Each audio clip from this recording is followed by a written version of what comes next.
اور یہ مطلقہ ہے، ایک شوہر سے جمی نہیں، طلاق لے لی۔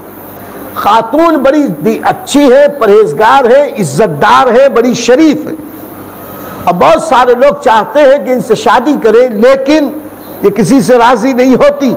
اور ان کے گھر والوں کی شرائط بھی بہت زیادہ سخت ہے۔ حضرت ہاشم نے کہا کہ میں ان کے والد سے ملنا چاہتا ہوں۔ والد سے ملے اور اپنے لیے شادی کا پیغام دیا۔ حضرت ہاشم قریش کے یعنی عرب کے سب سے عظیم، شریف، مشہور ترین خاندان کے سردار، اور حسن و جمال بھی تھا، فضل و کمال بھی تھا، مال و دولت بھی تھی، عزت و وجاہت بھی، کوئی ایسی بات نہ تھی کہ انکار کر دیا جائے۔ تو حضرت سلمہ کے والد عمرو نے حضرت ہاشم کے رشتے کو قبول کر لیا، اور یہ بی بی سلمہ انہوں نے بھی کہا کہ میں بھی تیار ہوں۔ شادی ہو گئی، اپنی بیوی کو چھوڑ کر یہ چلے گئے ملک شام تجارت کے لیے۔ تجارت کر کے واپس آئے، پھر مدینے اپنی اہلیہ کو رخصت کرا کے مکے لے گئے۔ مکے میں کچھ دنوں رہے، اسی دوران الحمدللہ حضرت سلمہ امید سے ہوئی۔ امید سے ہونے کے بعد ان کا ارادہ پھر ملک شام جانے کا ہوا۔ یہ کہنے لگے کہ چلو میں ملک شام جا رہا ہوں اور تم بھی چلے چلو، تمہارے والدین سے، میکے والوں سے ملاقات بھی ہو جائے گی، اور جب تک کہ بچے کی ولادت کا وقت آئے گا بچے بھی ہو جائے گا، کیونکہ اس زمانے میں سفر تو بڑے لمبے لمبے ہوتے تھے، پیدل سفر، اور مکے سے ملک شام کا سفر کم سے کم 1.5 ماہ کا سفر تھا اس زمانے میں۔ یہ مدینے میں اپنی بیوی کو چھوڑ کر ملک شام گئے، فلسطین۔ تجارت کرتے کرتے آگے بڑھے تو غزہ، آج بھی غزہ میں ایک جگہ ہے جہاں پر حضرت ہاشم کا مزار بنا ہوا ہے، اور وہاں ایک مسجد ہے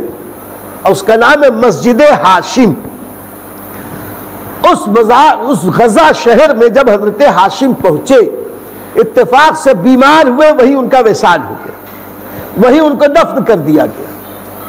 اور عمر تھی کل 25 سال، 25 سال کی عمر میں ہو گیا۔ وہاں سے تجارتی قافلے کے دوسرے لوگ واپس آئے، مدینے میں آ کے ان کے سسرال والوں سے بتایا، تو ان کی بیوی نے، سسرال والوں نے جو کچھ بھی غم کرنا تھا کیا، لیکن بیوی نے کہا کہ اب میں اکیلے کیا مکے جاؤں گی، میں یہی رہوں۔ یہ رہ گئے، اور کچھ دنوں کے بعد انہیں ایک بیٹا ہوا۔ اللہ کی شان کے اس بیٹے کے سر کے کچھ بال سفید تھے، تو ان کا نام رکھ دیا گیا شیبہ۔ شیبہ کے معنی ہے سفید بالوں والا، یعنی شیبہ کے معنی ہے جو بوڑھا ہو جائے، تو نام رکھ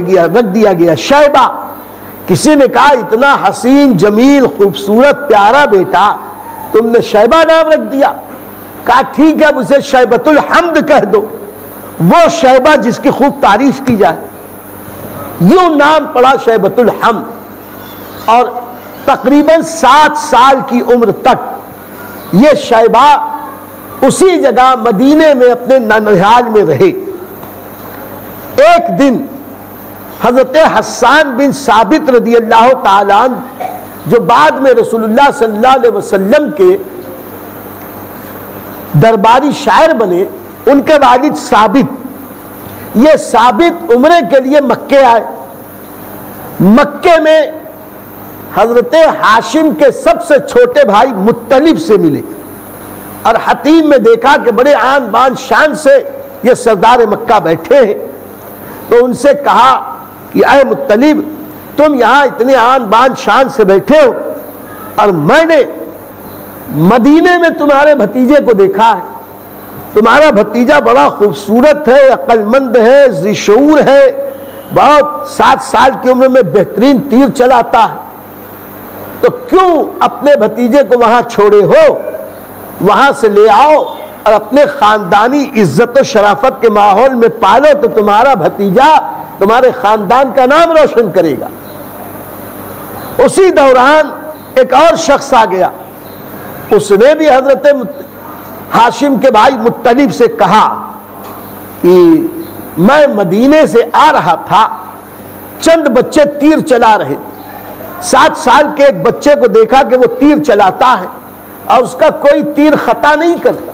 بالکل صحیح نشانے پہ بیٹھتا ہے۔ اس کے اس نشان کو دیکھ کر جب اس کا تیر صحیح نشانے پہ بیٹھتا ہے وہ زور سے کہتا ہے، اے لوگو گواہ ہو جاؤ، میں بطحا کے سردار، بطحا کے شیر، مکے کے عظیم سردار حارث کا بیٹا شیبہ،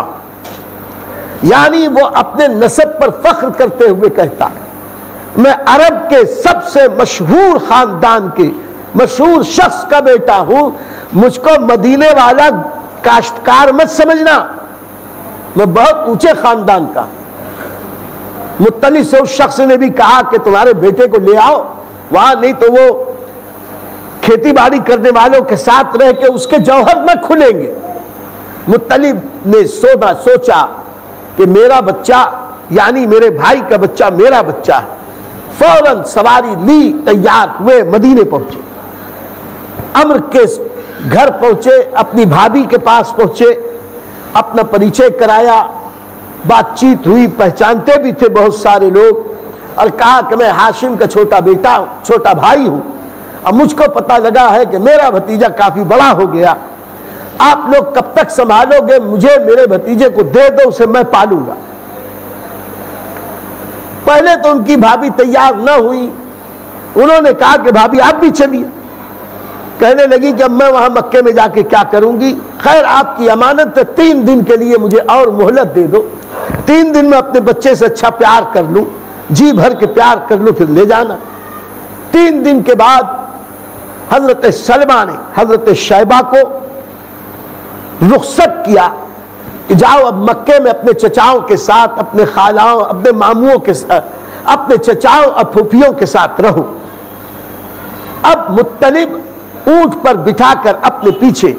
مدینے سے مکے کے لیے چلے، ظاہر سی بات ہے 8-10 دن لگ گئے، اور پھر وہ گرد و غبار، ہوائیں تیز چلنا، مٹی، آج کے جیسا اے سی کاروں کا سفر تو تھا نہیں۔ مکے پہنچتے پہنچتے حضرت شیبہ کے سارے کپڑے گندے ہو گئے،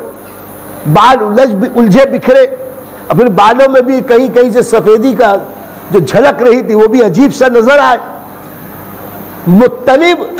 اپنے اس بھتیجے کو ایک لائک دے دیجئے، ایک لائک کا ایک نشان ہوتا ہے نیچے کی طرف،